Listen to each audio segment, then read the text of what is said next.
Hey guys, আমার নতুন একটা ভিডিওতে সবাইকে স্বাগত। আমি কিন্তু এর আগে কখনো ব্লগ ভিডিও বানাইনি। এটাই আমার ফার্স্ট ব্লগ। তো আমি সারাদিন কি করি সেগুলোই তোমাদের সঙ্গে শেয়ার করব। তা আজ না ঘুম থেকে উঠতে আমার বেশ অনেকটাই লেট হয়ে গেছিলো। ঘড়িতে বাজে 7টা। এবার ঘুম থেকে উঠে তো আমার মনে হচ্ছিল যে কোন কাজটা আগে করলে আমার একটু তাড়াতাড়ি হয়ে যাবে। রাত্রে একটু শরীরটা খারাপ ছিল, তাই বাসনটা মাজতে পারিনি। তো কাজ একটা আরও বেশি বেড়ে গেছিলো।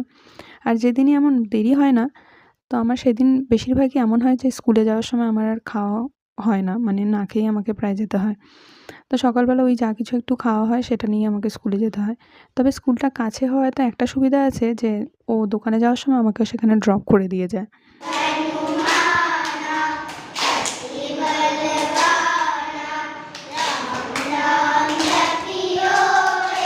সারাদিন বাচ্চাদের সঙ্গে সময় কাটিয়ে না মনটা বেশ আনন্দে ভরে যায়। তা যাওয়ার সময় আমাদের এই বিশাল এক গুরুদায়িত্ব আর কি, মানে কপিগুলো চেক করে তারপরে আমাদেরকে যেতে হয়। তা সারাদিন যেহেতু বাইরেই থাকি, তো বাড়িতে গিয়েও আবার অনেকটাই কাজ জমে যায়। তো ওদের টিউশন পড়াতে আমার জামাকাপড় গোছানো হয়ে গেল। আর আজকে আবার আছে এদের একজনের বার্থডে, তো রাত্রে সেখানেই যাব।